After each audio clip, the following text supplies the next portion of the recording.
nice hat. Hey, a hat. Hat, partner. Love your hat. Hats off! Hold on to your hat. Hat, hold! Hats. You need hats. Get the hats. Get the hats. Put the hat on, dumb Donald. Put the hat on. Oh, my hat.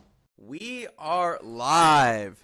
Ladies and gentlemen, welcome back to another episode of the Well-Hatted Cinema Club. As always, I'm Eric, here today joined by my incredibly handsome co-hosts. Give it up for Micah and Brian.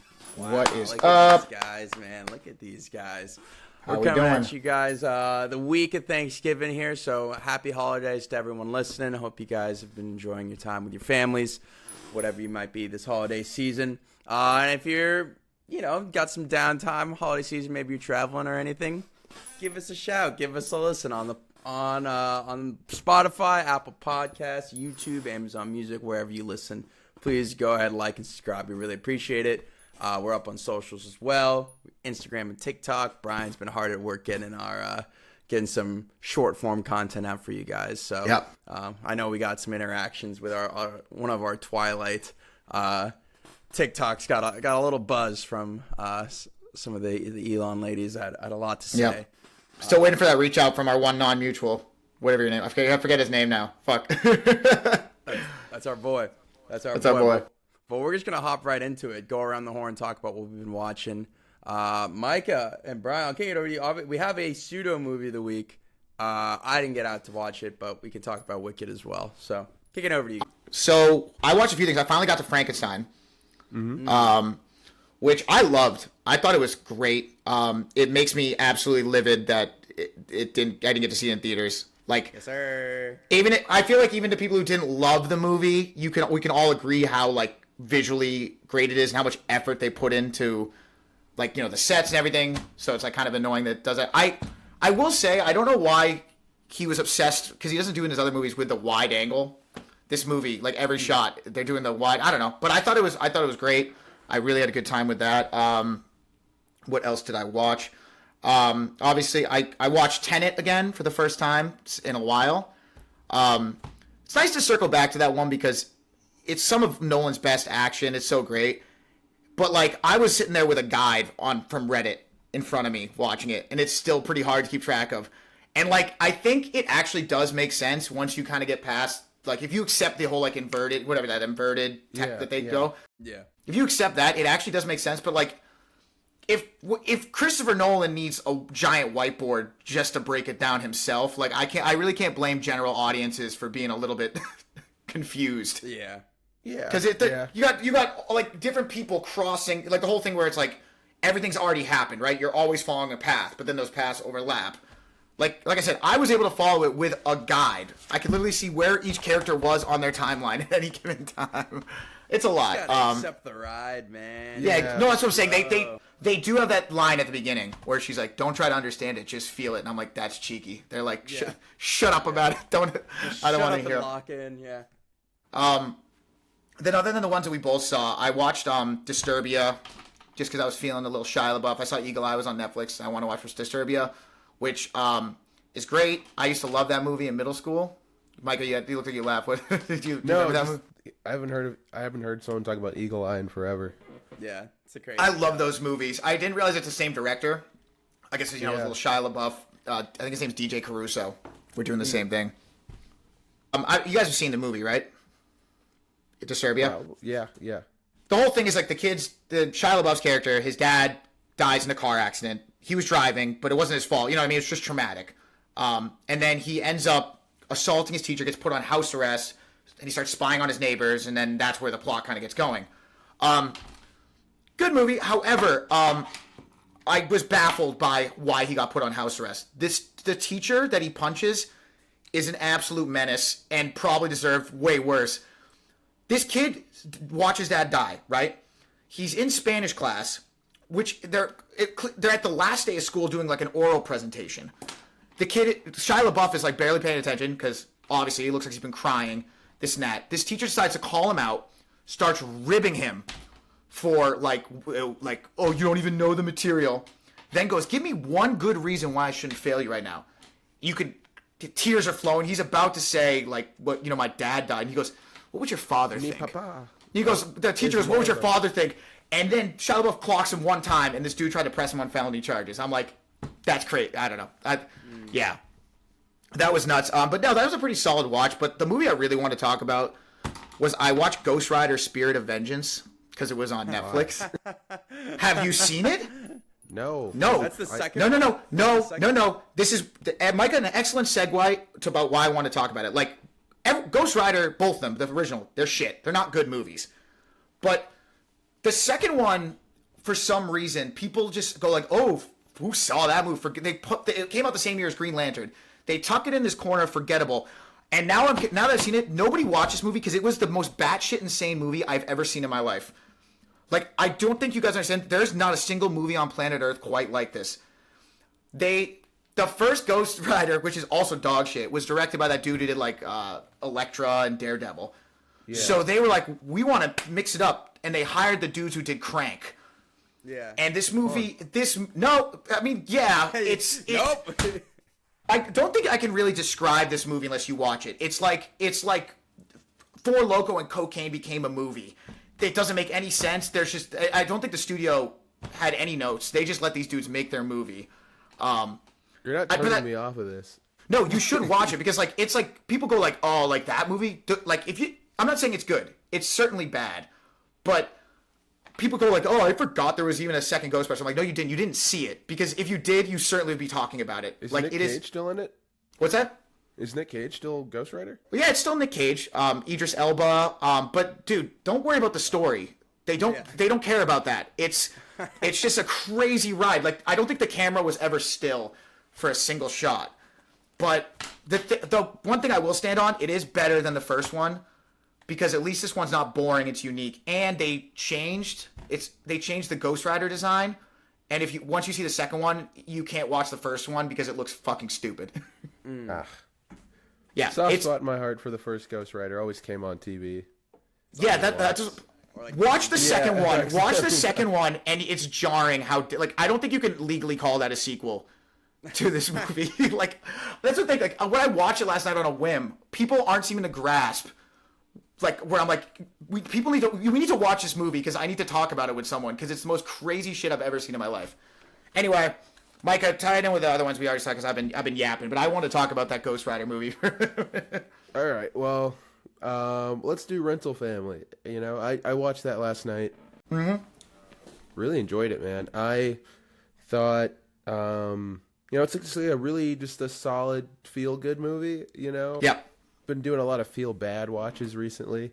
Mm-hmm. But this is a feel-good watch, I'd say. Yeah, I agree. I want Eric to be able to go into it without spoilers, but I would say strong supporting performances by a very old man and a very young girl. Those are probably my two favorite characters. Brendan Fraser's good.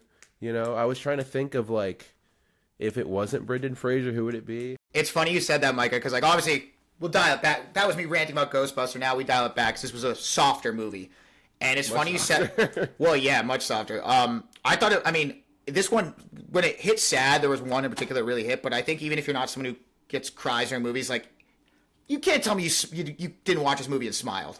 It's delightful.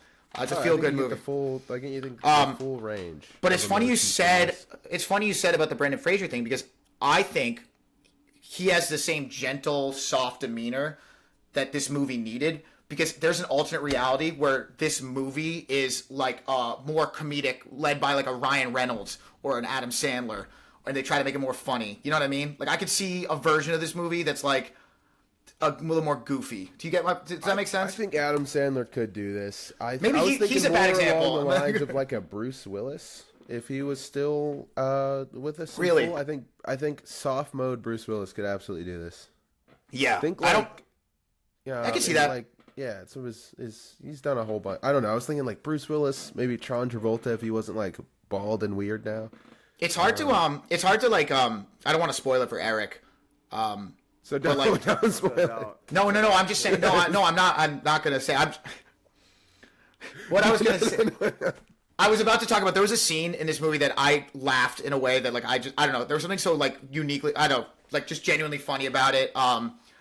Also, I just think their business model is a little like wonky once you break it down. They said they need him as a token white guy, but why did the other two get all the silly roles and he gets all the serious ones? All right, that's all I'll say. That was my point because I didn't want to spoil it, but I'm saying they're like doing all this, like he's like humiliating a guy in an office, and Brendan Fraser's making unique bonds with people for weeks on end. What do we think about the validity that Brendan Fraser has some chances at nominations? This one was better. Oh, no, go ahead, Micah. No, go ahead. No, go ahead, Micah, please. I don't know if I think he is such a good scene partner for everyone else in this. I'm gonna look up their names if I can find my phone. Yeah. The Hollywood Creative Arts just did their nomination announcements, and they have like a bajillion acting categories. They break it down by genre, so there's like so many, and then also like by age. And the little girl from this movie got into like the young, like, or uprising talent, whatever they call it, the one for the kids, and she got into that, and I was like, that's well deserved. I mean, she is like almost villainous the way she's pulling out your heartstrings. I agree, but I feel like Mikey, you were saying that like I liked Brendan Fraser a lot in this movie. Oh, sorry, go ahead. But I was gonna say his name. The young girl's name is Shannon Gorman. Okay. She's got and then you've got Akira Emoto. He plays the older man that I really liked also in this. So I'd say those two are my standouts. He was great. Maybe not Brendan. Probably those two. Or maybe like I think he did a great job. Yeah, I could see that. But I think Brendan Fraser did a great job, and like I wouldn't be like shocked if they maybe nominated him, but like his performance works really well because he's a good, reflecting off of the other people. That's the whole point that's literally his role in the movie. And he does it great, but like he isn't really driving the dialogue and stuff. He's just kind of, you know what I mean? He's the vessel that you're just kind of going along with. And he does a great job at it, but like he is, Mike, you know what I'm talking about, right? He's doing a great job at letting the other actors like reflect off of him. So, that was my thoughts. Very cool. Very cool. How'd you feel about Wicked for good? You guys had Wicked? Yeah. There you guys go. Bro. Listen, if you're a Wicked musical diehard, like, how about this? Sure, I kind of get why you. Like, what did Carly think? Pause. She liked it a lot, but not as much as the first one. Okay. I just like this is coming from a guy who didn't know anything about Wicked except for like the popular songs going into the first one, and actually walked out of the first one being like, I kind of liked it. And I'm realizing now that was strictly because, obviously, the power of Cynthia Erivo and Ariana Grande's performances, but mostly because the songs slapped. And you know what they didn't in this movie? They did not slap. I liked one of them, maybe two. Which one? And because of that, I like the one they sing at the end. The For Good one is good until they undercut it. Until they undercut the significance shortly after, and then I guess maybe the No Good Deed, but like whatever. Okay. This movie had very forgettable. Yeah. Yeah, those are the ones I think they were advertising most heavily going into this. I think they knew those were their bangers. Yeah. For me, it just didn't work as well because, like, Ariana Grande and Cynthia Erivo are really good when they're on screen together, and also usually they're singing together. Yep. I think that works really well. And also their on-screen chemistry works out really well, but they are rarely on screen. Yeah, they were trying to speed run different segments to get them back together. Like that song they do with the Wizard. Apparently, the musical Ariana Grande or Glinda's not there, but they were like, this movie's not going to work at all. I was shocked how quickly they speed runned the Wizard of Oz once that part started. Like we sprinted to the end. Like, it's strange because like it's still like 20 minutes. Like it's like this second half of this is 20 minutes shorter than the entire musical, I think. And I left and I was like, what took so long? Like it felt rushed, and at the same time I was like, this is still like a 2.5 hour movie. What happened? So I don't know. It was kind of like I felt like I was coming out of a weird fever dream. I was like, okay. Yeah, what did happen to my last exactly? What happened? That's a good point, Michael. Like it's hard to like draw a line through this plot. Like, and then what were we doing in this time? I will say I liked again, all the craftspeople did a lot of hard work. Yeah. That for some reason the movie goes out of its way to make really hard to appreciate. Yeah. I was gonna say a couple. I think the two things. Number one, that Coleman Domingo Cowardly Lion was stupid, and he's a punk ass bitch, the Cowardly Lion. Fuck that guy. He literally comes out, he has one line in the scene, he's being a little punk. Number 2, I actually noticed that they heard what people were saying and improved the color grading for this movie a little bit, not much. But unfortunately, the one scene I really liked in the movie from the music is the worst lit scene in the entire movie when it's dark in the castle. Oh, it's like, yeah, it was Bowser's crazy. Castle. That's also another part. Yeah, why was it floating? I don't know. But that's enough about. I think that's all we can get into without spoilers. Yeah, I would say this. Yeah, I don't want to spoil it because the musical's been out forever. And I can't believe in a Wicked movie there was a thing that was revealed where I went like this, like because I was like I didn't expect that. I don't want to spoil. Yeah, it was fucked.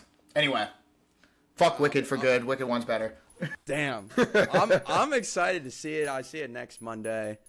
Didn't have time this week, but I will say a lot of you guys saw it last Thursday and Friday, and just looking at my Letterboxd, it was like you two both very like 2.5. 2 stars, I don't remember. It almost got 3 until then. But then, like, I saw like 3 different girls, all like 3.5, 4, 4.5 stars. I was like, ooh, what is going on? Like, I didn't really know how to take this. So I think this is going to be pretty. The discourse is going to be divisive, to say the least. I mean, I don't know. At least award seasons, like, you guys don't see it getting as many noms. Honestly. So, like I said, Cynthia and Ariana aren't really on screen together all that much. And this is much more Ariana's movie. I would agree. I think they'll still run her in supporting.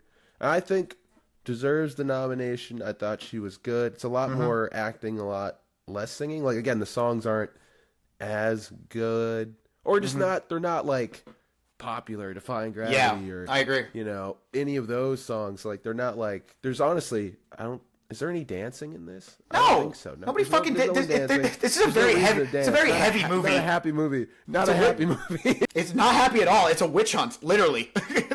Like, you know, we have to get to the point where everyone's like, "Fuck that witch! Fuck that witch!" So we got to get there. So no one's smiling and dancing and breaking through life or dancing through life or what have you. No, they don't. Even they're basically preventing people from leaving Munchkin Town. Munchkin Town is run by a iron-fisted dictator in a wheelchair. It's crazy.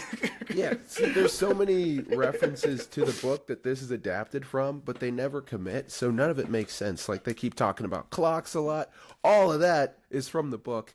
All the talking animal genocide, the Munchkin oppression, all that's from the book, and then they're just like, it's like, yeah, that's bad. And they don't say why it's happening or what Elphaba's doing to prevent it. Bro, in the book, she's a terrorist. At one point, bomb strapped to her chest, ready to blow Madame Morrible to high hell. Yeah. And I was like, you could see her being like hated if she's doing like domestic terror on behalf of the talking animals. But she's just like not villainous. And it's hard to take seriously when she's not doing anything villainous. Like ever. Yeah. All right. Honestly, they call her the Wicked Witch of the East. The only person who was generally wicked the West, the Wicked Witch Nessa. Which, by the way, you are the mayor of Munchkin Town. Why are you out? Buck? That shit had me screaming, bro.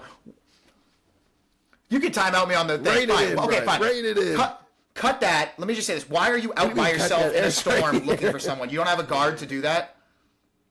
Anyway, she's distraught. Anyway, that shit was so funny. Yeah. We should probably cut that part. The wheelchair. Can we get our movie of the week here, Eric? Yeah, let's do it. Yeah, we can get into it.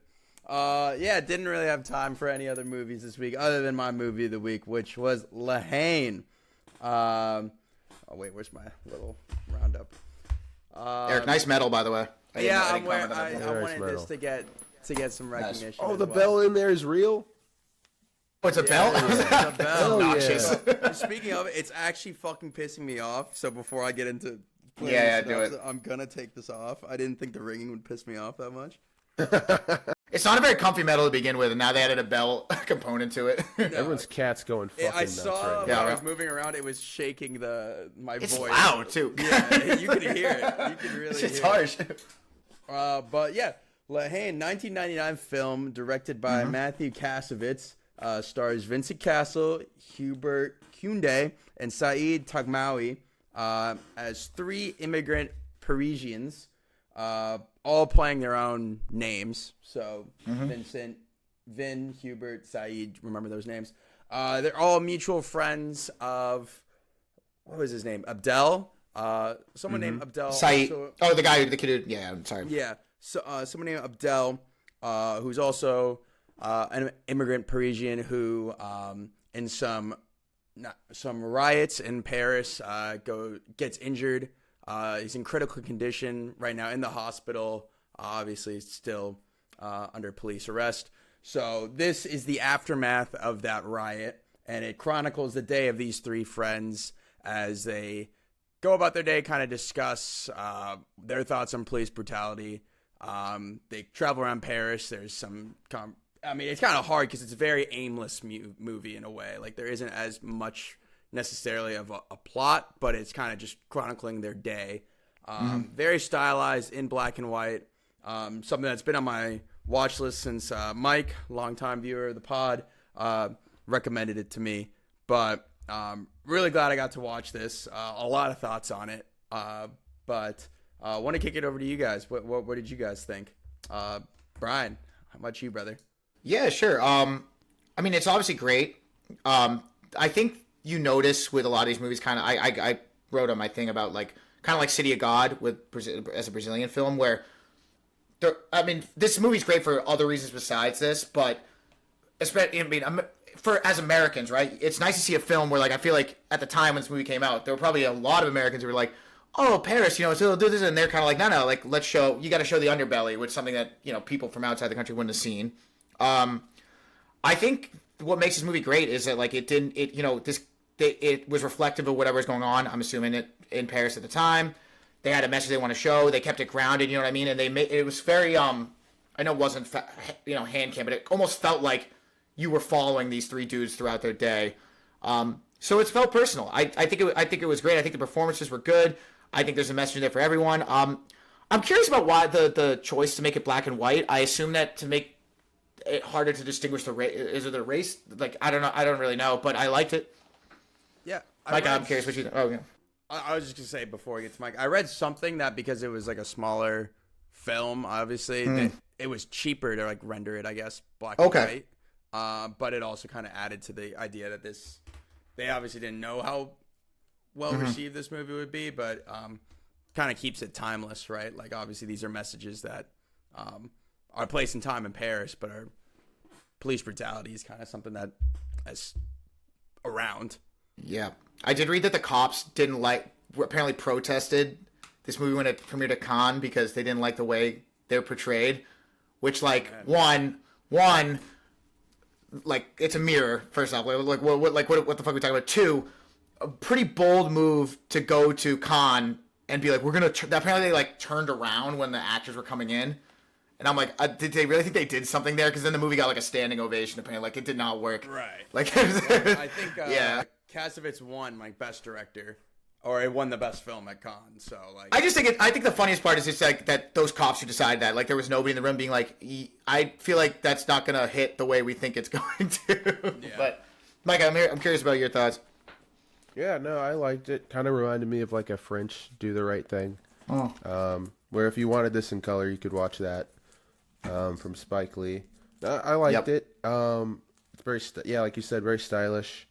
I thought, but not in a repetitive way. It was a lot of different techniques and cool, meaningful moments. I think there's one scene they're walking across a park, and then at the end of that scene, I was like, I think that was all one take. There's I don't know. I don't know if they have drones in the 90s, but it was some kind of drone shot over that neighborhood. That was cool. They threw it. They do that split diopter thing when that guy, cool. the club guy's getting shot. There's a focus pool when they're standing on that building right before they yell down at those skinheads. Yeah. So I thought everything was pretty interesting. I liked how it kept showing you the time.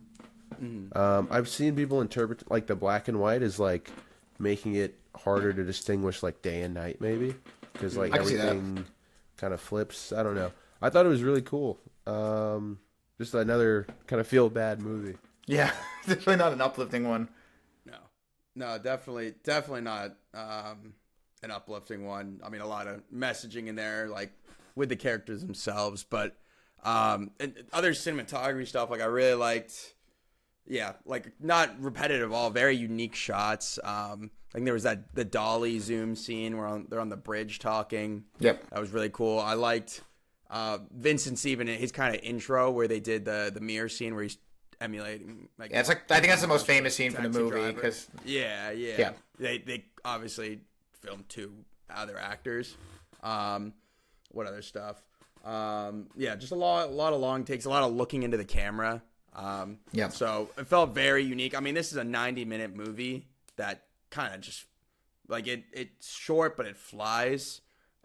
It's aimless, but it's well paced. Like it's and to that point, the aimless. Like I loved the dialogue in this movie.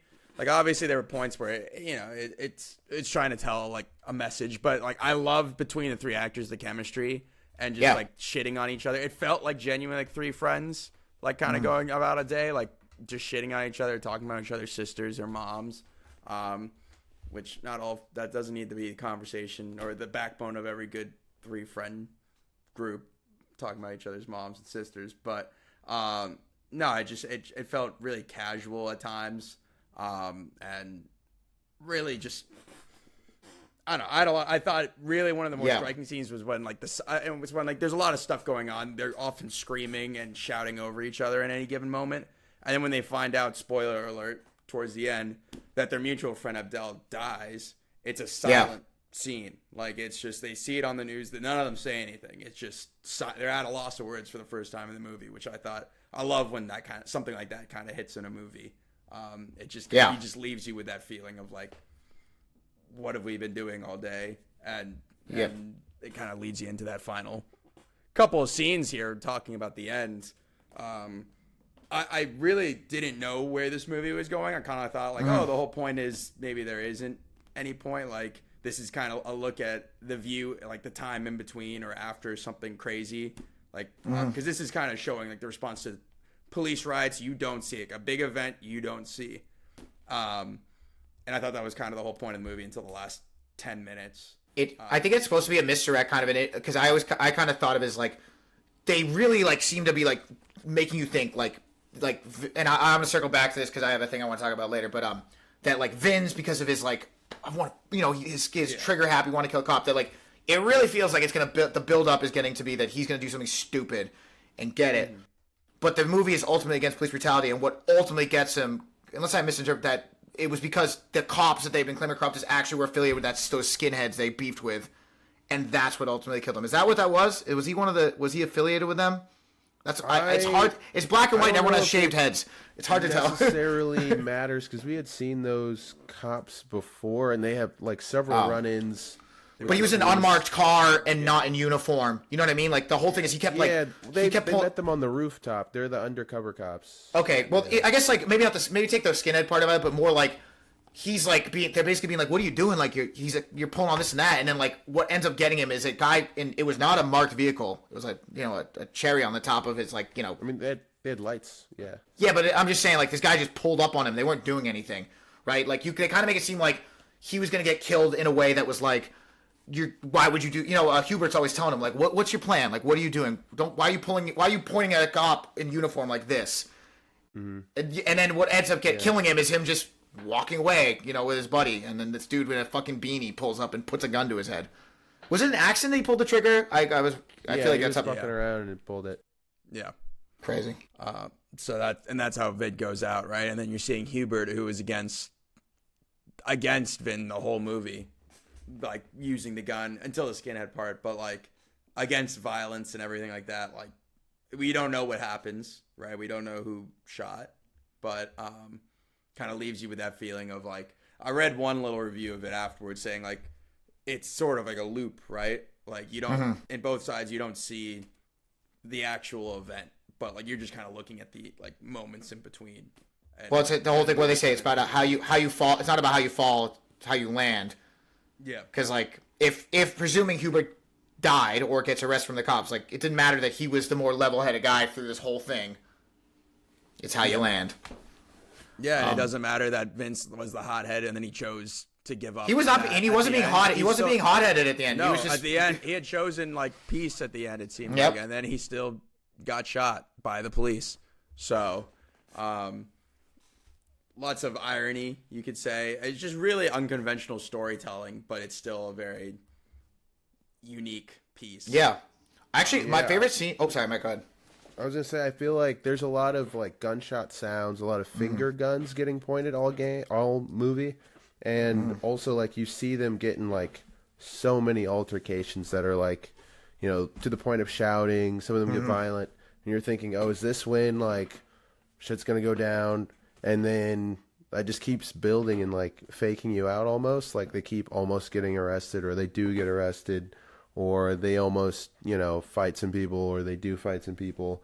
That kind of thing. And then, like, it just culminates at the end. So it's kind of like a slow march to like just like bookended by these timestamps. I think the last one is like only a minute later is like they still do the title card for the time, and there's like it's like what 6 a.m. and then it's like at 6:01 like is the next like altercation like right after. Yeah. It's kind of funny. You guys talked about the yelling and the dialogue, which is funny because like one of my favorite scenes. But I think a lot of people, I looked it up because I was like curious what people thought, and they found it jarring, was the monologue the old man had in the bathroom. Because it's a good anecdote, but it felt out of place because it's literally, I think it's the only time anyone strung that many sentences together in the whole movie. But they're all like, what the fuck are they talking about? And I feel like I thought it was pretty obvious, but like a lot. I was looking online, and even like the AI could not get it right ever. and then like all the articles I was seeing were pretty mixed on it. But to me, and maybe you guys interpreted it different, it was like Hubert obviously collaborated with the cops, basically being like, we can't, you know, not trying to be violent. Vince being the hothead. The allegory basically being that, like, these dudes huddled on a train being deported to Siberia. They're, again, they don't want to be on this train. They're against the cause. But, like, essentially, like, you would think, like, this guy is, the only way this dude to save his life, to do one and shit on his own, was to run towards a train that's going to take him to, you know what I mean, to an imprisonment camp. But it's more like, you know what I mean? It's like, you go out, like, what would you rather die? So it's kind of like Hubert and Vince, where Vince is basically being like, what do you mean we're collaborating with the cops? And he's basically being like, yeah, we got to take a step back to take a step forward. What do you want to do? Like, you're going to shoot a cop? What's that going to accomplish? But it is funny because it definitely threw the movie off a different pace because they're just shouting and shouting. And then this old man comes out like, hey, can I tell you a story about pooping? Yeah, about some... Let me tell you something real quick. I like that scene too. I guess I read it a little different. Oh, yeah, how'd you read it? Well, like similarly to you, I guess, like, you know, I think they are more of like the shy guy on the train who's being antagonized by the guy that comes out of the bathroom stall. Oh, okay. I saw like the old man, the antagonist, is maybe more like the police. It's like, should he be, you know, like ribbing you so hard for being shy? And it's like, well, should you be so shy, or like maybe in their case angry, that you go too far away into that bush and you don't make it back to the train, and then it's like a battle. It's like, are you going to get on this like shitty situation, or are you going to let your pants fall down? Like, okay. You know, no, you might be right. Cycle. It's like, oh, he reached out and then he dropped his pants, so he pulled his pants back up because he's too shy, and then he's like, let me reach out again. Pants go down. And at that moment, you're fucked already, and then he freezes to death. I think yours might have been actually a little more spot on, but I thought more of pride about being like, you're gonna go on. He's like talking about, we got to stay together, even if that together happens to be on a train we don't want to be on. But you thought of it more of like the pants falling down. I think they could both be right. I don't know. Yeah. Eric, go ahead. I think kind of in both your veins. Like I didn't think necessarily the word pride, but like if you're interpreting the guy that's coming back from the train, right, as like Vin. In a way, Vincent, and like he's too focused on himself and like, I guess pride, trying to reach out, but then also like he's too shy. Like he's focused, I guess, on his pride rather than his own betterment, I guess, in a way. Like, I kind of agree with what you're saying, Micah. It's the way I was looking at that. But he just can't see what's the best for him. I guess in that moment he's too focused on himself. Yeah, I think actually now that you're saying it, it kind of makes a little more sense. I think in the moment when I was watching it, I interpreted it as like, kind of being like, because I took it more as what Hubert kept being like, collaborating with that cop or whoever it was, you know what I mean? I kind of interpreted the train as like being like, we're not happy about where this train is going, But yeah, I'm with your you on that. alternative is on the getting train freezing. Is good. Yeah. You're on the train, Yeah. going somewhere not At least good. you're I think alive. Hubert really wants to get off the train, but you know, or maybe he's like, I don't know, he doesn't want to be on the train at all. And I think it's interesting to see the three friends. And then you have Vince just being like dead, like I'm a killer. Like he's like so convinced that that's like the only way. And like they're all on the same, they're on the same team. But he's basically like, what is for the cause? What are you going to accomplish by just popping a cop? Like you'll kill one and then you're dead, and that's it. But he wants to go to jail. They talk about it. Yeah, that's true. That's for street cred or something. And then when he's like, if my friend dies, like I'm shooting one. Yeah, get that gun. Yeah. Yeah. Yeah. Eid is kind of like a weird in between. He's just like, he just wants to like hang out, chase girls. Yep. He's like having fun most of the time, and like at the end you can see like he's now the one that's like caught in the middle, and now it's like on him. It's like, what's he gonna do? Yeah. It's kind of like the in between character, because at least one friend, maybe both friends are dead, or maybe your friend just shot a cop. Like who knows? Yep. So that's interesting. I do want to make sure I mention the absolutely legendary dude at the end during that car jacking the car stunning scene. Also, why would you get out if you're going to sprint anyway and you end up clutching? Why would you go out that way? If I go the other side, whatever.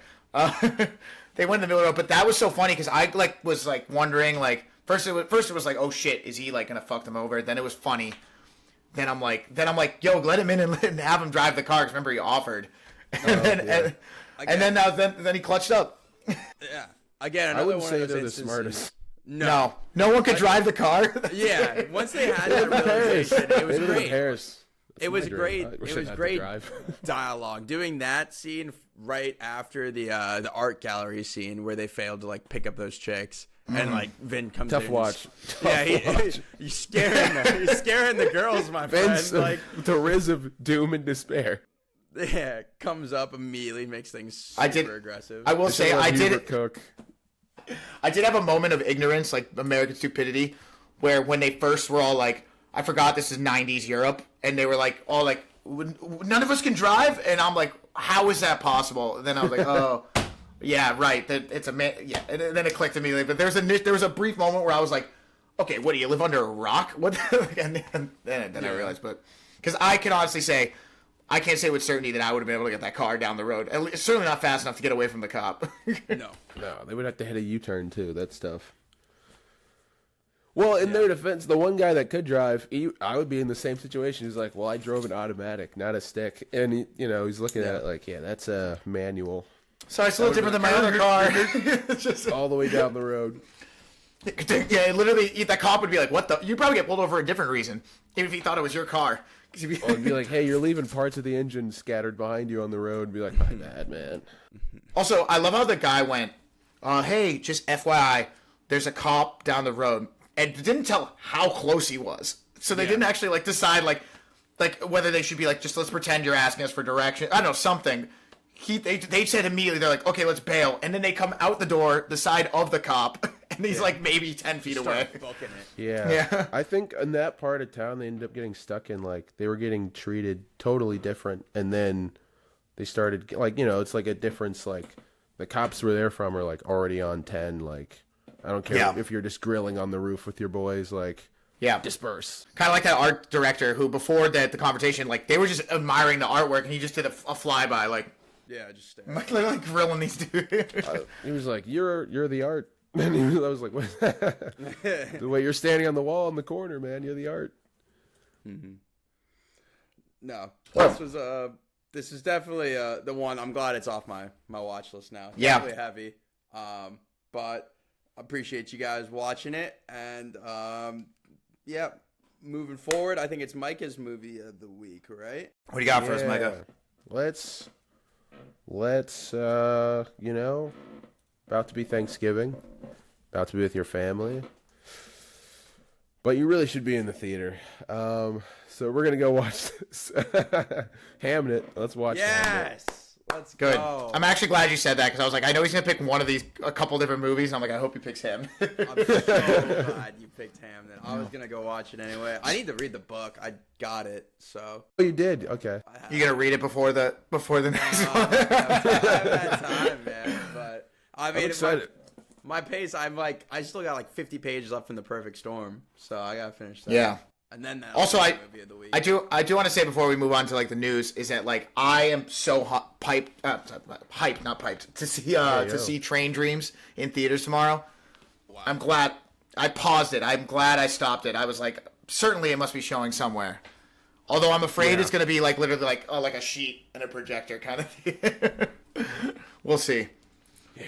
But yeah, I'm excited for Hamnet. I mean, people are talking about it being. Although I don't like how they you're setting people up for disappointment when they go like the best movie of all time. It's like, why are you doing that? It's marketing. It's marketing. I know, and I like Chloe Zhao, and I think it's gonna be good. Yeah, I'm excited. I liked Noah Jupe so much in The Carpenter's Son, and now he's playing Hamlet in Hamnet. So it should be interesting. It's exciting to see him not have to sign. He doesn't have to sign to act anymore. Right. Yeah, and they got his little brother in here. That should be interesting. I'm ready to cry. I've heard the book got people tearing up going through the pages. Damn. So this movie, I'm excited. Pages all stuck together from your tears, man. That's a strike. That's a strike. I don't know, man. I talked to my dad, and he goes like, "Did a dog die in the movie?" I'm like, "No." He's like, "Then there's no reason you should be crying in public." I'm like, "Okay, fucking pump the brakes, Pat." Man. I'm like, sorry the movie affected me in parental family. I can feel my emotions, Dad. I said, listen, art is supposed to elicit an emotional response, Patrick. Dick. Oh, man. But yeah, I'm excited. That'll be a good one. Yeah. Drag Carly to see that. Yeah, I'm so excited. All right, let's get into movie news roundup. Let's talk a little bit more Wicked. We're gonna talk a ton of Wicked this week. Damn, holy shit. Wicked for Good, guys. We were trying to guess how much it would make its opening weekend. Obviously, it led the domestic box office. It pulled in $147 million domestically and had a $226 million worldwide opening. That's stupid. Damn, God damn. It's a lot of money. So, who was the most conservative on our guests? I think it was I Eric. think Eric. I was high. You were high? I think Okay. Brian was the most conservative. You guys gaslit me into being conservative. You talked me off. I was the one, like, if you go back in, like, a couple weeks ago in an episode, I was, like, being like, money, money, money, and then you guys talked me off the ledge, and then I lost. No, I think I said, like, I was moving crazy. I think I said 169. Was this domestic that our guesses was? I can't remember what it was. Yeah, it's domestic. So, Brian, I think I had 150.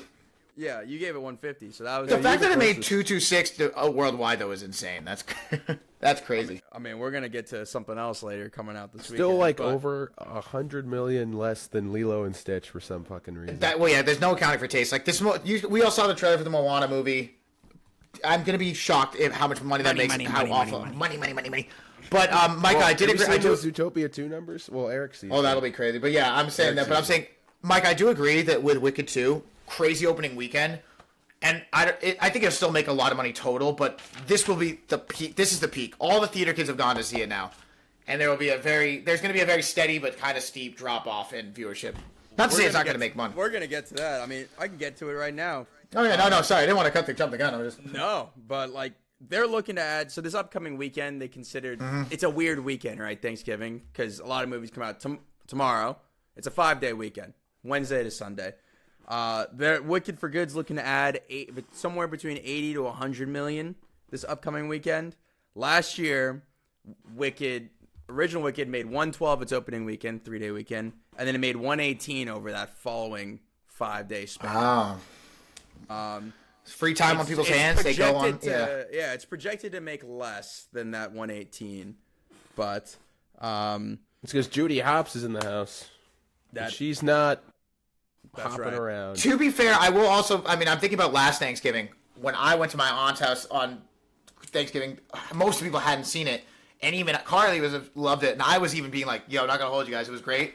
But I assure you, in 2 days on Thanksgiving, I'll be like, "Save your money. That shit's it's not that good." Wait. Yeah. I'll be very curious to see how much money it makes. Micah wants to go to fucking Zootopia. Yeah, I've heard good things. Yeah. Continue. But Wicked for Good, it didn't beat out a Minecraft movie, so outside of potentially Zootopia 2 or Avatar 3, Minecraft movie still has the biggest opening weekend domestically at 162. That's just so upsetting. That's America, baby. Let's just run through the rest of the domestic box office. Now You Three Me still sitting in the second spot. Predator Badlands jumps back up to 3. It overtakes The Running Man. So The Running Man's not going to have a great showing in the box office moving forward, unfortunately. And we'll see what they think about that. Glenn Powell's star power. He'll be okay. He'll be okay. I think so. He'll be okay. But looking at the other 2 movies that came out on wide releases last week, Rental Family got 3.3 mil, 5th in the domestic box office, and then Sisu Road to Revenge got 2.4 million. Looking at those 2 numbers, that 3.3 or 2.4 versus 147 million is crazy. I just kind of accepted the fact that there's no accounting for taste. I will go through you ever go through Netflix and you see how many amazing movies are out there, and then you go look at the top 10. Yeah. Yeah, put that in perspective. Or you hear, like you said, how much money Lilo and Stitch made. A movie I've never heard anyone be like, wow.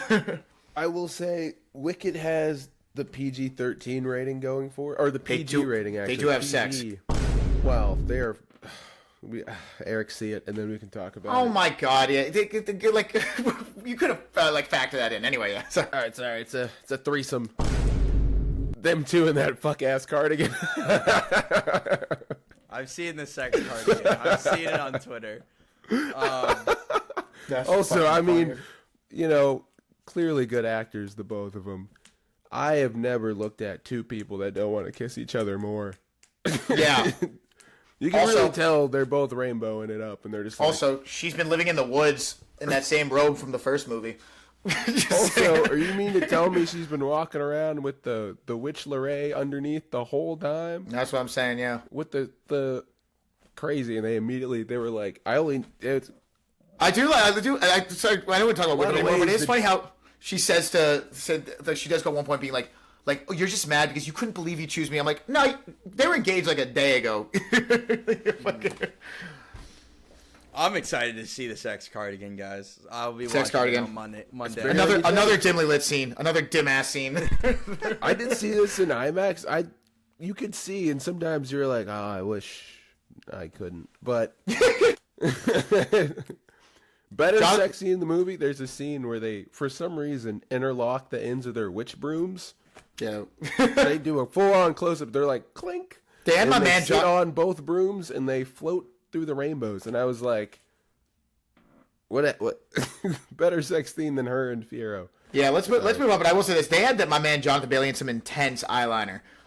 He was like this the whole movie. He's doing Sorry, we just got right back into Wicked. Yeah, I know. Sorry, it's just that's the thing. We'll get a full unpacking next week for sure. Get to the wide releases, Eric. Yeah. Sorry, we sidetrack. I mean, let's talk about the elephant in the room.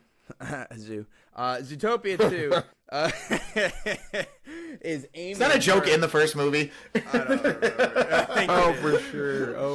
Zootopia 2 is aiming for $135 to $150 million this opening Thanksgiving weekend. Question for you guys: do we think it'll make more than Wicked's 147 in those 5 days? Kids are on school break, man.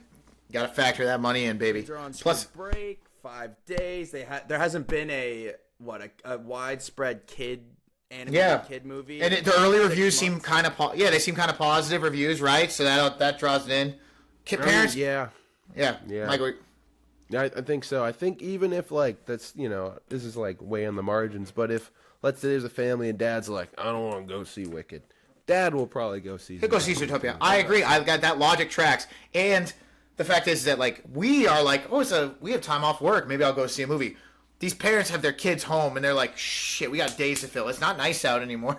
Yeah, I'd love to go someplace where it's mandated they're quiet and they just sit down. You're supposed to. Yeah, they can just watch the big iPad. And the thing about and I think it says it below too. The international projections, the humanoid animals on. They do well. They do well on the Asian market. Sorry, they play well internationally. They go crazy. Apparently, China fucking loves Zootopia. Yeah, they do. I read here it's a bunny and a fox. They got taste. Oh yeah, and a snake. They're like it's the whole calendar comes out to interact, and it's lovely. It's projected to make 200 million plus in China, which would be the largest since the COVID lockdown. Obviously, it's a massive market. I saw something that I think they opened a Disneyland in Shanghai in the last 2 years, and that's playing a huge factor in getting people hyped up. And the international projections for Zootopia 2 is tracking to earn 500 million plus in this opening weekend. That is my God. I don't know where that would landed on the 2025 opening worldwide weekends. I'm saying box office total for the year, but I think that would make it in one weekend top 15 immediately, probably top 10. I don't know. Yeah, Zootopia is weird because I like the first one. There's nothing I like about it, but for some reason I want to distance myself from it. And I think it's just because, I don't know. I can't explain it. Doesn't make sense. Also, I have a question. Maybe I didn't misinterpret the end of the movie. Are they a couple or just work partners in this movie? They're friends, I think. You could cut The movie has tension with weird a butter politics. But, that's what I'm saying. It has weird politics. Okay, because the end of the first movie, it's not romantic. It's they're partners.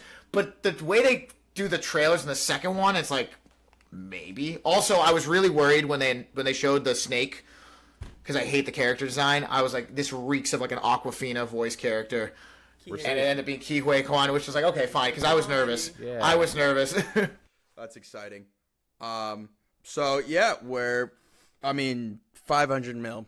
I think the original Zootopia got around $1 billion total for lifetime. I think so, yeah. So, making 500 mil in its opening weekend, golly, we'll see how that comes out next week in the box office. But let's see who's competing with Zootopia 2. In wide releases, Eternity. Shout out Eternity. Let's see how many points that gets me on my movie fantasy week. And then The Thing with Feathers. I don't know too much about The Thing with Feathers, but limited releases. Ton of good limited releases coming out this week. Our movie of the week, Hamnet. Shout out to Micah. Also, shout out to Micah. You want to talk about this next one coming out? Yeah, Wake Up Dead Man, A Knives Out. My birthday present to myself. Seeing Coming that out. tonight. That's so fire. Micah, you should just drop the whodunit right there. Just ruin everybody's. Next week, just ruin it for everyone. No, honestly, don't even just tell us. Text everyone you might think you know. Every group chat you're ever in, just be hey, by the way, this who's guilty. No, there's a strong possibility I'm locking my phone in a box until Thursday night for other reasons that we'll get to. And then The Secret Agent also comes out, limited release. Oh, yeah, I think that's also in my fantasy. Yeah. Giant. Do we want to make Eternity, since it's going wide, the unofficial movie of the week? I think it's gonna make me mad, but I'll do it. Can we swing it or no? I could probably swing it. I've got. Yeah, Carly wants to see it, so I could probably do it. It'll be, if I can't do it, it'll be the one that I chalk for sure. Okay. Because I've got to do Hamnet, Wicked.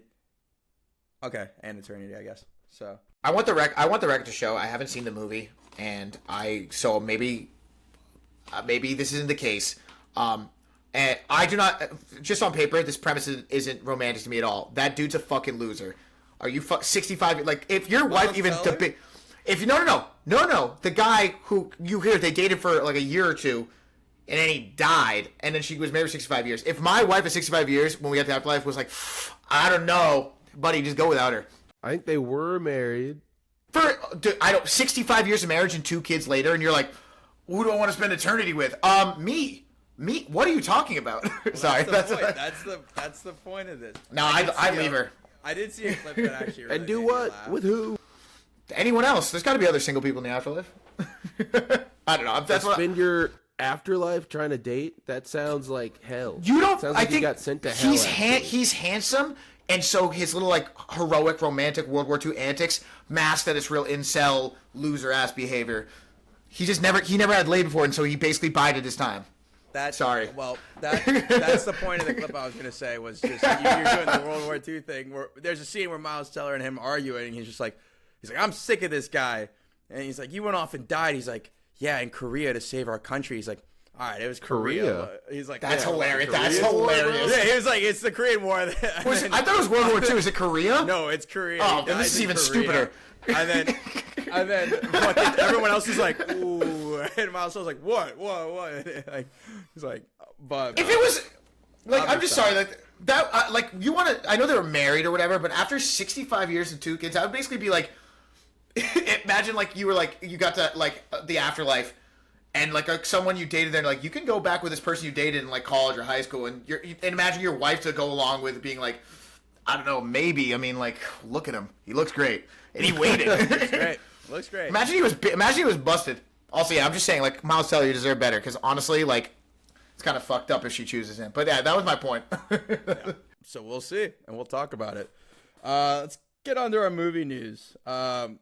You guys are so wicked pilled. This is the last time we're talking about Wicked. Yeah, right? Eric, you just take this news. We'll be quiet. This is it. No more Wicked for good.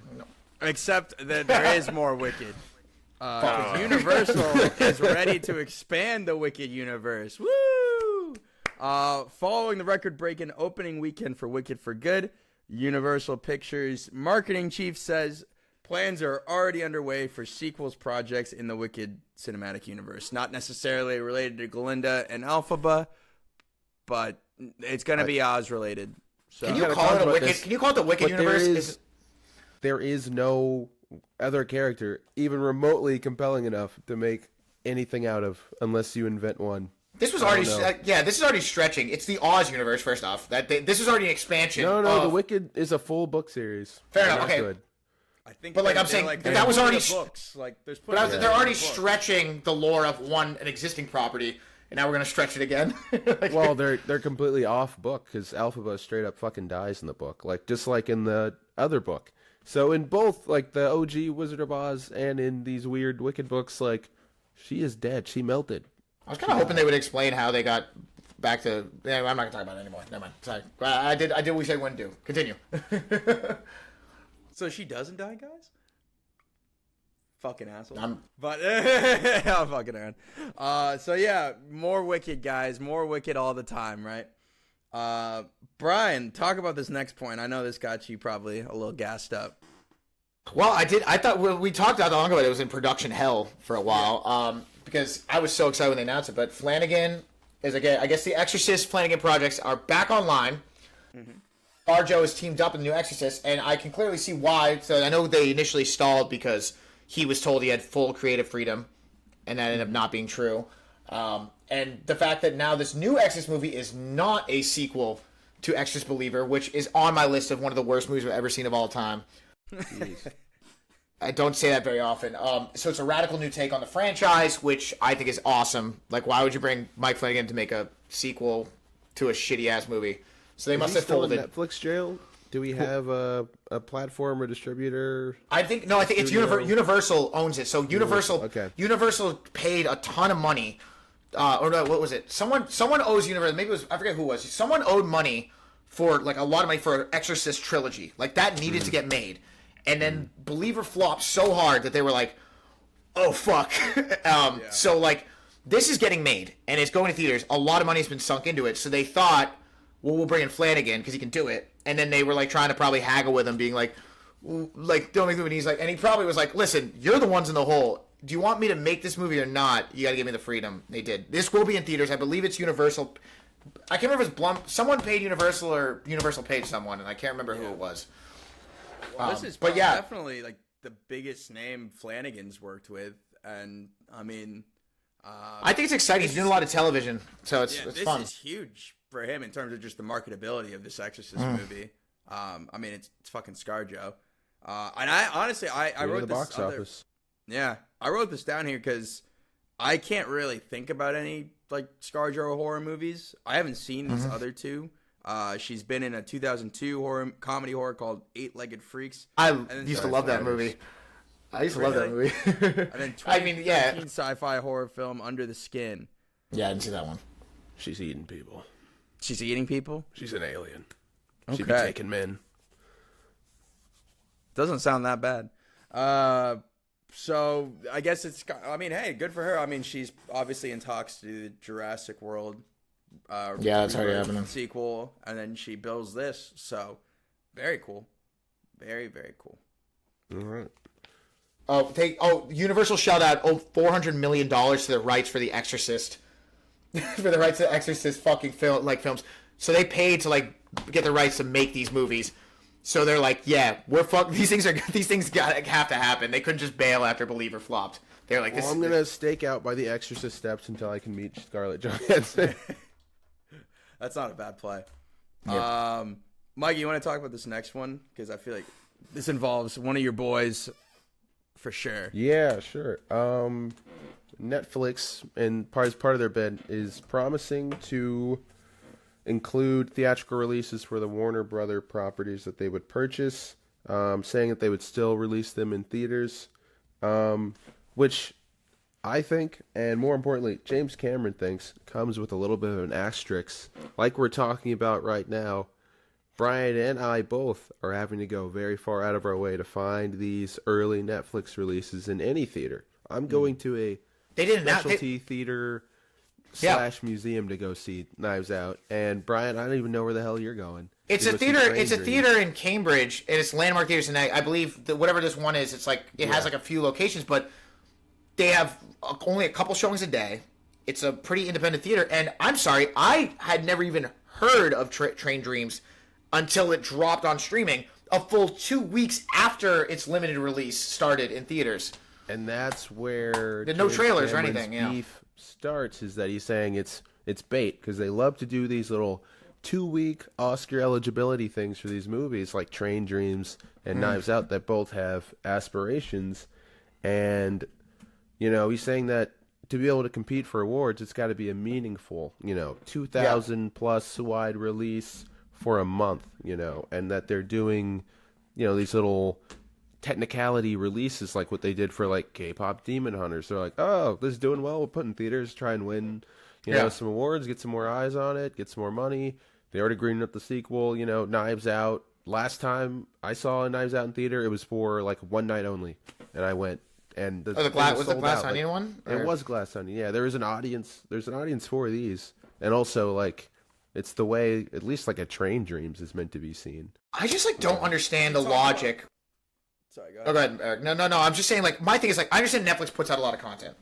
And a lot of it is not worthy of a theatrical release. You know what I mean? Like, there's movies you want to put to streaming because it's what you put out. Stranger Things in there. That's what I'm saying. Like, that's a big property. But, like, I'm saying, like, why would you buy the rights to Train Dreams and then, dude, go on Netflix's main page right now. And, like, you have to hunt for this movie that apparently could, like, win some awards. Like, they don't even advertise it. Number two, it's like, I understand, like, if, like, there are a lot of movies they make that they don't really know, like they put right to stream, maybe it does it, but like when you are now big enough where you want to get the James Camerons in, right? You want to get the Greta Gerwig Narnias. Are you so unconfident in your prop, like in your what you're making that you would like if it's as good as you think it's going to be, why wouldn't you put it in theaters? That's more money for you. I don't know. I just don't get the logic. Well, I mean, it's Frankenstein. Like that is that was crazy. They are getting a whole press tour for Oscar Isaac and Elordi just for this to be not doing anything. Like I got to see it I had to drive like to Silver Spring, Micah. Like I had to drive 45 minutes away to see this. And there was a ton of people there. And this is a movie that like Guillermo del Toro, this is an Oscar-winning director. And you're not putting like a big project like that in theaters for weeks on end. Yeah. You're crazy. Especially with that movie, he literally made the frame wider to show off his cool backgrounds, which I turned off the motion blur and all the crap on my TV, but it cannot compete with the silver screen. No. Yeah. And even like Narnia is not really like a wide release. It's an IMAX exclusive, and we know there's not really enough of those around. Well, that's why with Train Dreams, it was for me. I'm watching it. I'm like, this is so gorgeous. It's this criminal can't see theaters. And I Googled, like, did it go in theaters anywhere? And I saw that there was one showing near me this week. And I'm like, worth it. Pause the movie, turn it off. And I was like, I'm going to watch it tomorrow. Because, it's cool. Like, you know what I mean? Like, I don't know. Fucking Netflix. This is gonna be something to watch because Warner Brothers' second round of acquisition bids are due this coming Monday, December 1st. They've been asking for higher proposals than that original round, so there'll be more things that shake out next week. Obviously, people tied into this. Netflix, one of them, which artistically I think we're against. Paramount is a big name in this. We're gonna get into Paramount here in a second, but politically there's some ties to that, and then Universal is also involved. So, thoughts all around. a lot going on. Let's talk about these political ties here, Eric. Yeah. And just how far-reaching are some of them. And if we had known this was always possible, what? Like, can I run for president? Yeah. I have thoughts on this. I have thoughts on this little piece of I had to tidbit here. do some research to make sure this wasn't discussing Like discussing fish. Yeah. Yeah. I was like, am I getting punked right now? There's a reason. There's a reason for this shit, and it's very clear. And I want to make anyway. Eric, read the thing. Yeah. So, President Trump has apparently gone ahead and greenlit Rush Hour 4. This project has been greenlit at Paramount, which following a push from President Trump in recent days to have the franchise revived. The ties here are Brett Ratner, who made. Did he make the original 3? Yeah, he did the first 3. Yeah, he did the first 3. The Brett one thing Ratner, he did do, he did do that. He just made a documentary about Melania Trump, and he's come back and said he's returning to direct. This is crazy that he has this much sway. Trump's also in the past couple of weeks we talked about said he wants Paramount to acquire Warner Brothers. This is wild, guys. Here's my thing about the Trump thing. 2 things. Number 1, people have been Rush Hour. I love Rush Hour. People love Rush Hour.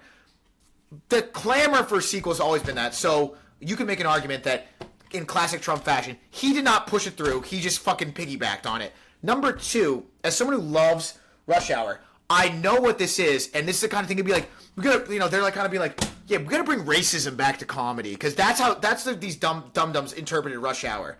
That these 2 friends bantering off each other is like, remember when comedy used to be racist? I'm like, no, they're funny, and it happens to be racial. The movie is not. I don't know. That just annoys me because I don't want to make it seem like I wouldn't want to see a Rush Hour 4 because I would. Right. But I just feel like this is for all the wrong reasons. Yeah. It sounds. It may be even more like Brent was like, "I'll make this documentary if you can help me get another movie." Well, made. Brett Ratner was pretty much blacklisted from Hollywood, so it's like you gotta, yeah. Yeah, and so what do? You same thing with the Ellisons trying to acquire. You go to dinner with Trump, and you do a little favor for him, and he does a little one for you. I just say he's just piggybacking the thing. It's like he just signs to be like, because they think about how many wheels were probably part of this supposed thing, and then maybe Trump had a little hand in it, but then because they're like you said, their ideas, because then Trump can go on the thing and be like, I'm the one who pushed it through. I got this thing made. It's like, shut the. Oh my god. Yeah. I just hate him so much. No, but I like Rush Hour. Yeah, I want to like Rush Hour too, but again, not for all the wrong reasons. And I maybe a little naivety in me personally. I always thought there was some more separation of church and state when it came to the fucking federal government and Hollywood. But this is the most blatant. Not if that merger goes through. Yeah. Not if that merger goes He doesn't know what Hollywood is because he's basically like, we don't make movies in America anymore, and talked about those tariffs. And it's like, okay, you clearly have no understanding of what Hollywood is because nothing films on the back lot of MGM anymore, dum-dum. Like, they're in Canada. I don't know. I would say it's maybe the opposite. Like, he's from TV and movie. He's like more of that than people are always saying he should be like a talk show, a sassy No, talk he show is host. no, I agree. He was born for the media, but he's not a movie guy. And also, like, this is not a political pass. I'm just saying, like, we are dealing with the most delusional narcissist I think that maybe ever walked the face of the earth. Because this news header has nothing to. Rush Hour 4 would get made eventually. This Hollywood has no fucking shame. This would get made. Trump just want to tack his name on it. You know what I mean? That's what I think it is. He could be like, I made it, Rush Hour 4, because then they'd be like, yeah, Trump's getting woke out of Hollywood. There you go. There's your headline, Fox News. And there's our clip, TikTok. You're good. And you can quote me. This is how we get out, boys. This is how we get big. Yeah, Micah nerfed our Passion of the Christ one. He bleeped it. I was ready to fucking put that one out. I was looking through the clip and I'm like, this motherfucker cleared everything we said. Safety first, I get it. No, it's I would have heard from my relatives on Thanksgiving on Thursday if that quote had gotten out. Yeah, yeah. I'm kind of glad this episode's not getting out before Thursday either. Good, yeah, exactly. To be honest. Your president's a fucking narcissist. You can cut that. Yeah, let's just put the pot on, guys, during Thanksgiving dinner. It doesn't involve politics. I don't think President Trump had a real active hand in making Rush Hour 4. I don't think that's a blatant statement. I think he basically was like, yeah, it's a great movie, one of the best I've seen. Brett Ratner, he's a great guy. Of course he is, because he's a fucking sexual predator. There it is. There it is. Clip it. All right, Eric, what's Paramount up to? Other than getting Rush Hour 4 going, they're clearing the way for the Teenage Mutant Ninja Turtles future. They're bringing back the Turtles, boys. Wow. Neil H. Moritz, who is the producer behind the Sonic franchise, live-action Sonic franchise, which brings in $1 bajillion, and the Fast and Furious franchise, is in negotiations to take on the job of restarting TMNT as a live-action film franchise. I heard maybe like 4 films potentially. Sure. Is the plan. But that's what's coming up. Paramount's working on. We talked a lot about the IP that they've got that they're sitting on. Teenage Mutant Ninja Turtles. Yeah, has a lot of goodwill following the 2023 hit movie. Animated, yeah. I think the thing people forget too is like obviously Mutant Mayhem was pretty generally liked, but like while I didn't like those two 2014 ones, a lot of people forget like these are like think of like dumbed down Transformers just a little bit. Kids like these. Like there's not a lot of good Turtles movies. Like you know what I mean? So like that's what I'm saying. I'm kind of confused why they're rebooting it, even though I'm okay with it. Where it's like I'm not saying that those live action ones are good, but like I feel like for the market they were trying to impress, they cleared that bar. I don't know. I don't know why you would step on the success of the animated one. I agree. Like it's fine. Mayhem's great. I think the last Ronin one is a bummer. That's the real only bummer here because that could have been something really cool and different. Yeah, they were saying that Paramount for a while now has had something built called The Last Ronin. It was an R-rated live-action film that was previously announced. It's no longer going to be moving forward. I think they came out and said they didn't want audience's first viewing of the Teenage Mutant Ninja Turtles in live action in over a decade to be an R-rated bloodbath. Apparently, isn't it like something like where only one of the turtles is still alive? Like the rest of like that's maybe like comic. I think right. I hope they table it. I hope they table it, not cancel it. You know what I mean? Maybe see how these next ones do. Delayed indefinitely, but good thing for that. Do like what is it, the Wolverine or whatever that's called on the Turtles? That to see a Logan on the Turtles? Yeah, apparently the last Ronin one. I've never read the comic, but apparently like it's some dark ass thing where like everyone except I don't remember which turtle. One of them's dead, and he's on some type of vendetta. Like they're all like Splinter and 3 out of the 4 buddies. I don't remember which one. They're dead as fuck. Yeah. So which I could see. You probably need to put another turtle movie out before that. Before going to get into that. I get it. But so if you put a lot of money into this, obviously this guy Neil H. Moritz knows what he's doing with Sonic. And I'm sure there's a market for this.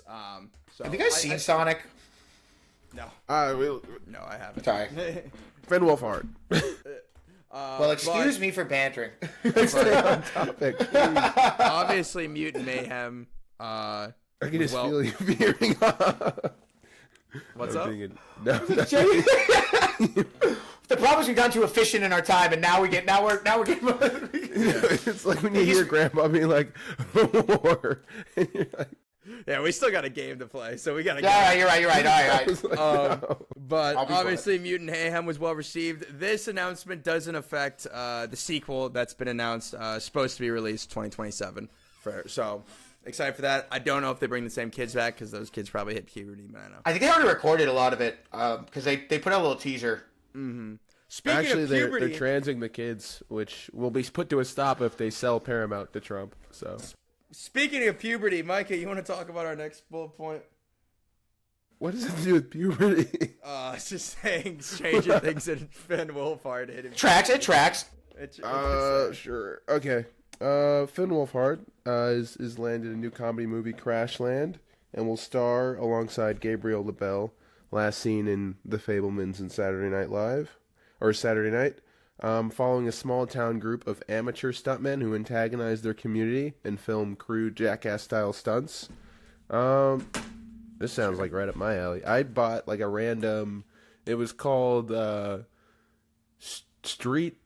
It was called Baker Street Valium 2, and it was like like a DIY Jackass from the 90s someone put on DVD, or the early 2000s someone put on DVD, and it was so funny and so dumb.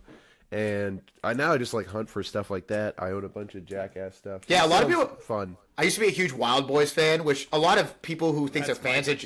But I'm saying like no, but Micah, kind of like what you're saying, like.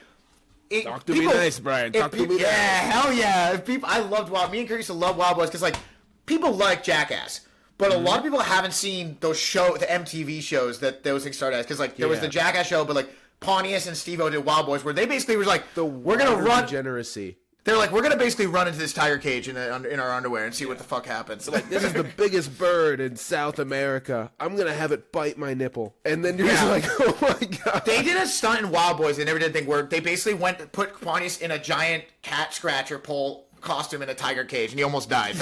Yeah.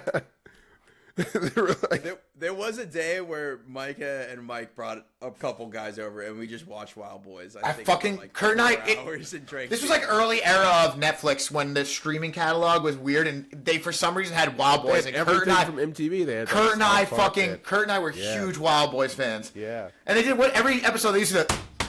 And they just run around there fucking under this like sprinting an animal. They were just sprinting animals. Yeah. Yeah. Oh man, fuck yeah, that's awesome.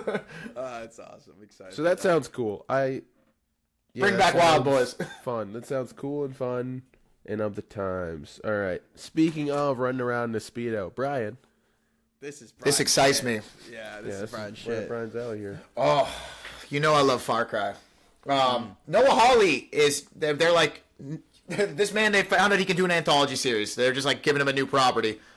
He's in charge of a Far Cry anthology series on FX. It'll be in that format, different cast and setting each season, with Hawley and Rob McElhenney from Always Sunny to exec produce the series. I am curious about this. I think it's exciting. I don't think, obviously, with this, like you and with the Far Cry games, that they need to follow it like point for point. But I think I feel like if you were making the series, that like the first couple seasons should probably at least be like reminiscent of either 3, 4, or 5. You know what I mean? Like, do the third. Like, no, yeah, like you like. I'm not saying you have to follow the story beat for beat. Like, you know what I mean? It's an anthology, you do your thing. But I just feel like if your first season probably needs to either be in the island Far Cry 3 setting, the the Nepalese 4 one, or the Montana one with the Colts and stuff. But I think that's kind of more. That's a little too similar to other shows. So I'd probably go with the island or the mountains. But this will be cool. I mean, Noah Hawley, he's on a roll. Alien Earth wasn't my favorite, but it was good. Yeah. This feels like the White Lotus meets Survivor. Yeah, exactly. Yeah. So I think it'll be a little more violent. I think it'll be a little more violent than that, though. No, yeah, for sure, more violent. I'm excited for this. Like that. It's just I like the idea that this is anthology. I think if they're smart, they'll just do the third one right off the bat and just go for it. And I think you take some creative liberties, but essentially do Far Cry 3 to start. And if that works, then go for 4 and then do 5. And then after that, you can go wherever you want. Yeah. All right. So yeah, let's just touch real quick on awards. We're getting to that season now. We're gonna probably have something to talk about with awards every week. This coming Monday, December 1st. Gotham Film Awards. We talked about those nominations a couple weeks back. So we'll have some next week. We're gonna talk about how some of the movies in the award slate. That's like the first one out the gate, so we'll see. And then next week on the 3rd, some nominations drop for the Spirit Awards and the National Board Review Awards. And then on the 5th, the Critics' Choice Awards nominations drop. That's probably the first real precursor. All the, it's just nice to know what people are looking at. But Critics' Choice, that's like a real one to look at. Yeah, that'll be. It's kind of funny. It is kind of funny because Carly was asking me about after we saw Wicked about who I think is going to win this and that. And I was trying to make it clear. It's it's confusing. It's hard to tell because they will just dump you know what I mean? Towards the end of the year, there's just so many movies that get dropped, like Train Dreams or Hamden, all these things. I don't know. You don't know until you know. I ain't gonna hold you. I think they might get a lot of nominations. I think they go home. Who, Hamnet? Hamnet? No, Wicked Part 2. Oh, Wicked. Oh, yeah, they'll rack them. I agree. Handed. Those original songs. No wins. Ooh, I mean, we're talking about I know in 2 weeks the Golden Globes nominations drop, and that one's going to be interesting because if you're tracking it, the Golden Globes like noms for the comedy side is in comedy musical category is actually way more interesting than the dramatic side this year, because you're looking at like one battle after another is going in the comedy this year. So like, what? Yeah. So. I mean, I was yeah. Golden Globes are. I'm sorry. Golden Globes are. Once you start splitting categories, is why it gets stupid. Because imagine you did that with the Oscars and stuff. It would just get. I don't know. Yeah. Shit's gonna. Like, it makes it all the more fun because you go from, well, it's fun until the Bears in your comedy category, right? Well, that's for but anyway, that's the Emmys. But all right, we're recording this episode on the 25th, the day before the final season of Stranger Things drops. This is a show we've all been watching since its inception, and for better or for worse, it's coming to an end, right? So we figured, let's put a little game together. Let's talk about what's hot. Let's talk about who's gonna die and who's gonna stay alive. Yeah, I like how they have pictures because I'm so visual. But I think, you know what? I've been doing so much deep diving. I think I know all their names. I just saw Ted and I was like, hang on, I'm trying to make sure it's the not my whole Microsoft. You enjoy your is that Barb? No, that's not Barb. I will do some crop zooming for the videos, but yeah. Listen, we have to do a consensus. So why don't we start with an easy one? Well, we got our girl Max right here. I was telling this to Eric. My theory is that anyone who's had, and obviously they're still alive, but a death in the show. So I'm talking Hopper, who dies, quote unquote, in season 3.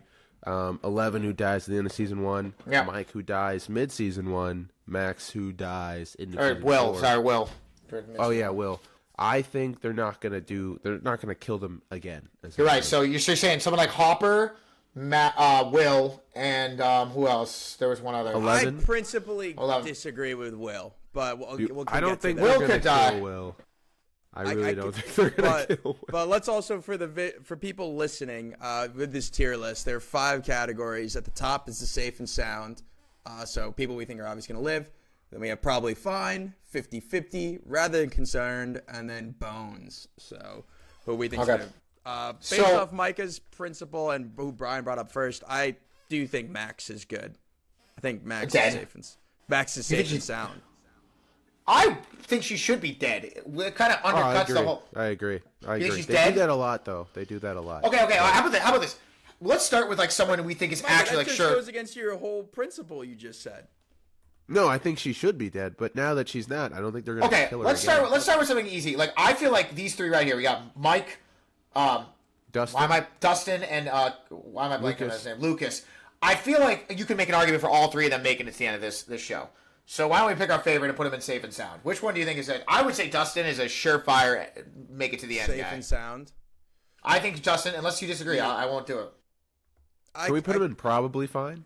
We can move it. Like we can move him around. So how do we start that? Well, why don't we put these 3 in probably fine, right? Because that. Yeah, I like that. For instance, Steve and Jonathan, one of those motherfuckers ain't making it.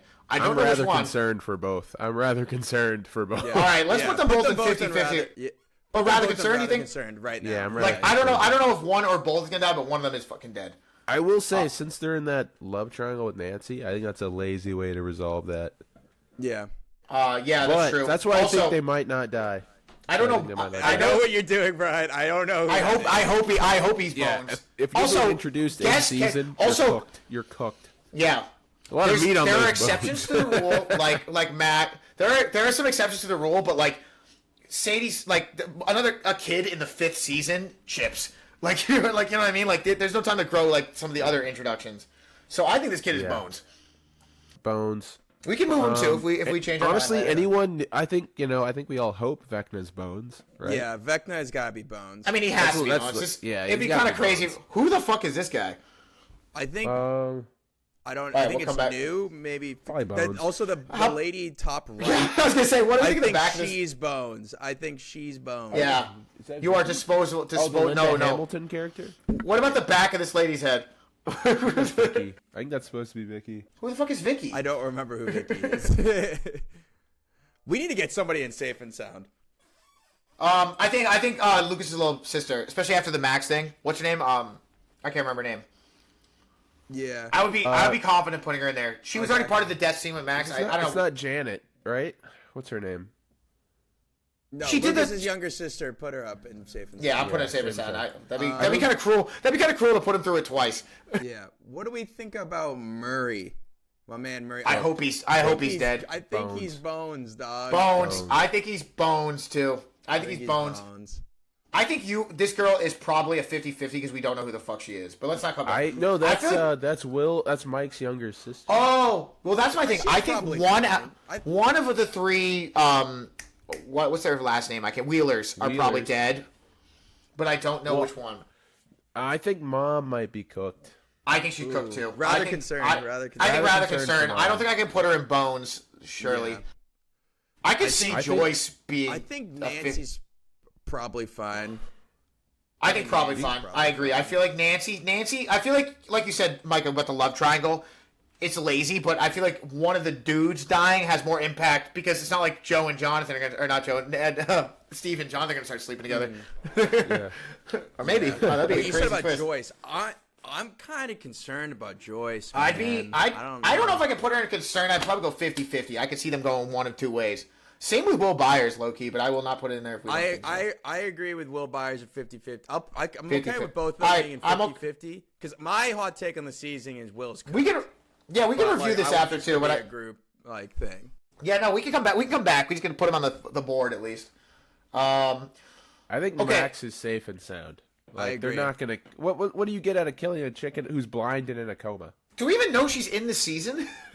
She's in the trailer. Yeah, she's getting carried around at one point. Yeah, because she's blind and in a coma. We can probably point of that. I think probably fine is.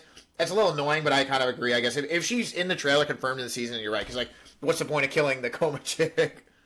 Well, also everyone already was sad because she died, and then that's why. But that's why I'm kind of annoyed. Anyone who already died is safe.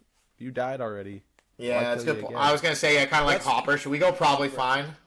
Yeah. You can't do a double Hopper death fake out, like you said, Micah. That'd be kind of annoying. He's just in a weird spot because he is the most obvious candidate to sacrifice himself for Elle. Yeah, but he already did it, and I think even with the Stranger Things kind of cliche writing, I think even they would be like, we can't do that again. Like Joyce could do it, but I feel like if they did it again with Hopper, it'd be like we ended season 3 being like, holy shit, they just killed Hopper. That was crazy. It's like, okay, we can't do this again. Then, post credit scene or something. Yeah, right? no, it was in it. Yeah, it wasn't even a post credit scene. It was like a random thing. I think it was it was like a weird teaser. They dropped a teaser in between that giant gap.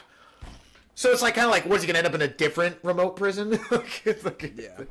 He wasn't even in Hawkins for most of season 4. He can't die. Yeah. I think 11. Should I bring Carly in here at one point and review the board? Yeah. I'm rather concerned for 11, honestly. I'm rather I'll bring her concerned. up for finish. I agree. Truth be told, again, my whole hot take is I think Will's turning evil this season. Yeah. At the halfway point of the season. You can quote me. I think that's what's going to happen. And then Will is going to sacrifice himself. And then 11's going to live. But I am rather concerned about her. I am rather concerned that she's. Yeah, I think rather concerned is fair. I feel like we can't move. Here's the thing: I think it's a fair point. I think we can't move Jonathan or Steve off rather concerned because I don't know what direction they're going to go with. But one of them is in jeopardy for sure. I think Mama Wheeler is going to sacrifice herself for maybe baby kid Wheeler. What about? Baby kids. He's probably fine, right? That'd be. So there's an episode that's only partially titled called "The Taking of." Ooh. And I think in a parallel to season 1, they're taking the other Wheeler. The little girl Wheeler? Or the other Byers, my bad. That's a Byers. She's a Wheeler. Oh, she's a Wheeler. Fuck. But she could be taken. I can see that. Because look at this frame here. They might be snatching her, but doesn't mean she's dead. Yeah. Necessarily. Yeah. Okay, 50. We can put her 50-50. I think that's fair. That's crazy. That little be girl crazy if they killed her. 50-50. I think Ted's probably cooked, right? Maya Hawke, Ted, I feel like if we put the mom in, I would be rather concerned for both the mom and I think Ted might be Bones. Who is? You think he's? Actually, I agree. I'm Ted and Bones too.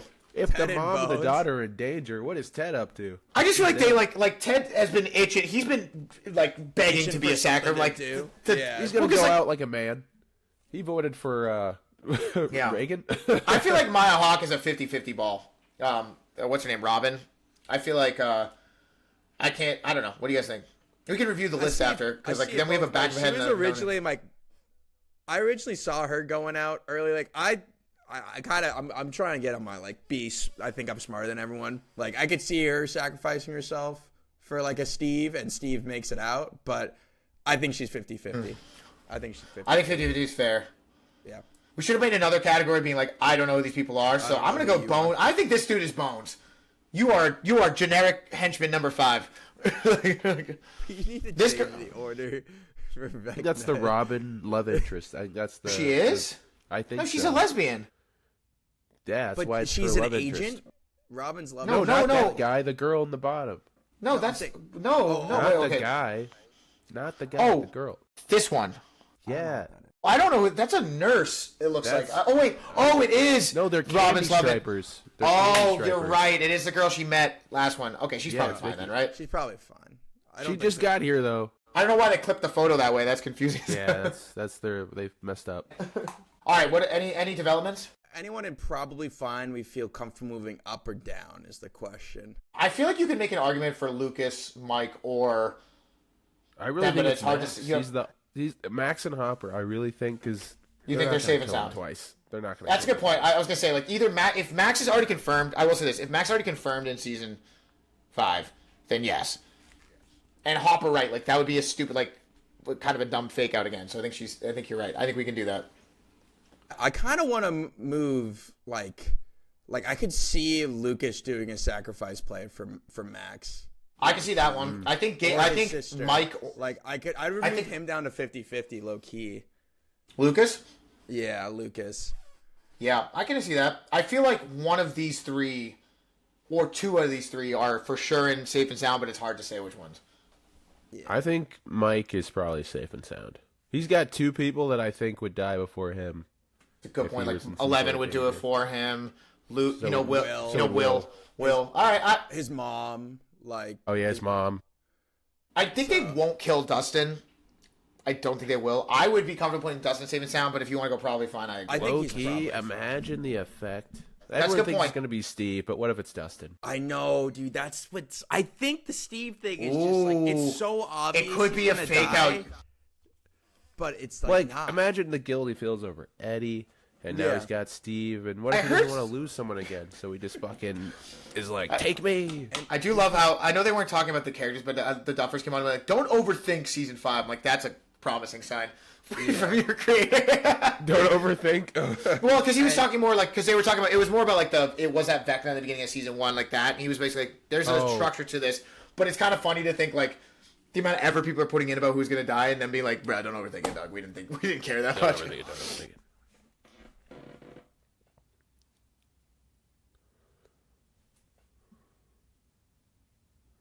Okay. Just Steve.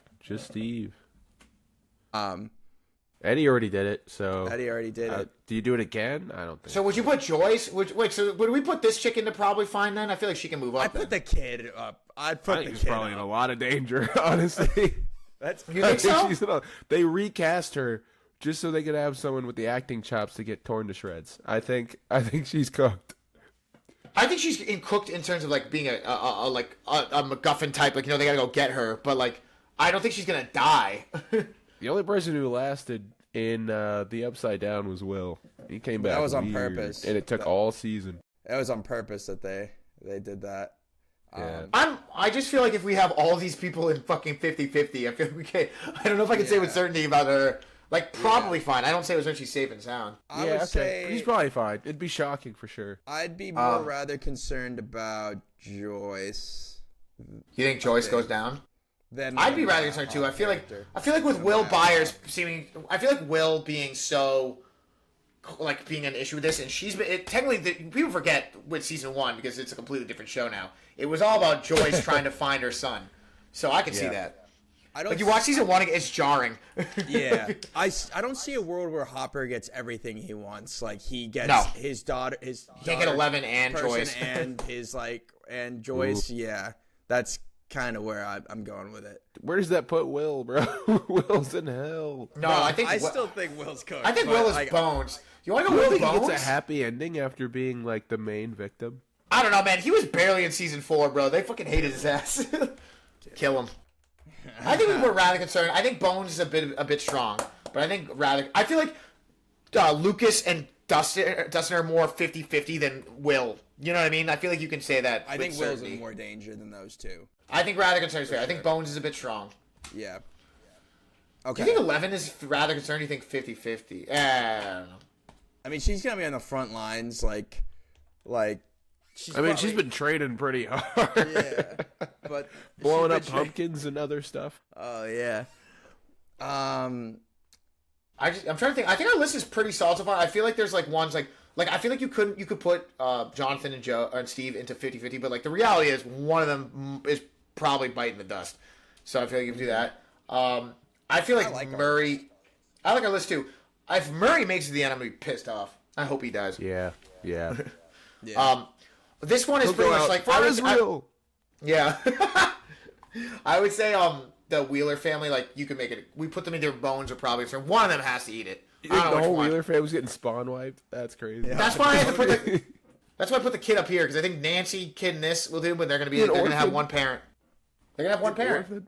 Oh, no, I think one of them's gonna go, but I would say you can make a call whether them. That thing she doesn't want to do. Yeah. Remember when the mom she raises them with Steve, who wants kids. Steve gets his wish. Steve gets his wish. Nancy. Well, they all no so much older. Nancy. I don't think they'll do that. Yeah. It is funny, like how much the season, like how much the show is like developed because the kids have gotten so much older. Like it doesn't track in my mind that like Nancy is the older sister to Mike. When season 1 and 2, you know what I mean? It was so he's his little. Yeah. Now he's like fucking 6'2". Yeah. I because this show is getting split into 2 seasons, or not 2 seasons, 2 segments. I think someone's dead by halfway. Well, so we looked. So I was curious because Carly was talking about watching tomorrow, and I was like, they're dropping 4 episodes. I'm like, okay, like I don't have till 3 a.m. They're all like around an hour or less. The first 4, which. That's not going to be the case for the rest of the thing, but I do appreciate them doing that. I'm like, you really going to drop it? If they drop like 3 2-hour episodes, I'd be like, okay, dicks. Yeah. Dude, the timing that they're releasing these is so fucked up. Yeah. What's it? Thanksgiving, New Year's? Christmas, and New Year's. Who the hell do you think? Who the hell do you think you are? It's like Thanksgiving Eve at 8 p.m., Christmas Eve at 8 p.m., and New Year's Eve at 8 p.m. I'm like, who doesn't have plans on all of those days? It is funny you said that, Mike, because I literally talked all my cousins out of seeing the finale in theaters. I'm like, number 1, it's New Year's. You're really gonna go to the theaters? And they're like, and then number 2, think about who you'd be sharing that theater with. Like you had said that the other day, and they were like, "Oh yeah, you're right." Yeah, I'm like, watch it at home. It's a Netflix show. You'll be okay. Phones and talking and just fucking nightmare. This kid, I will say this. I like our list. This kid is absolute cannon fodder. He's so dead. It'd be different if he showed up in the show randomly or like in the back of a trailer. You were like, "Who's that new kid?" But the fact they put a promo pic out of him, I'm like, "Oh my god!" It's like when Sean Astin joined season 2. Yeah. Chops. Yeah. You're Same question for both of them. What are they running away from? I have no idea. I don't know. All right, where does this is our list. Where do we stand? Are we still winners if the whole theory that this was just a made up game, like this is the Dungeons and Dragons game? If that down the Duffers, if that happens, I think we cut down the Duffers. Yeah, if that theory is true, they should.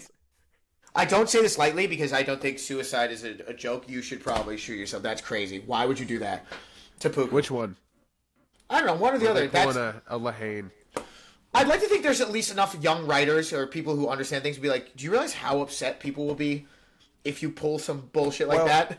Oh, I do have good news for you, Brian. They have explicitly said that's not the ending. Thank God, because I heard whispers about that, but I'm like, that's ridiculous. I did hear some rumblings about in-game style time travel, where you go back and you remove one from the equation. Well, they did. Listen, I don't want to be like, well, the writers do this, but they did do a thing. They did do a thing in season 4 where when they were in the Upside Down, they realized that what's in the Upside Down is like I forget what it was. The day Will was taken. It was a day Will. Yeah, it was a day Will was taken. So like. I can't say that if they pulled that... A lot of clock imagery, you know? Yeah. It's true. Well, I hope what it is they remove Will. I don't know how you do that, because who's got time travel powers? Oh, maybe one of the people from episode where 11 has that adventure with her siblings. Yeah. This is like... You know what's so funny about this is like... Stranger Things is so nothing, because like, this is probably one of the like... the best shows that I fucking hate to my core. Why do you hate it? No, like I'm just saying, like I like what it's in. I'm going to watch, and I know it's probably gonna be good.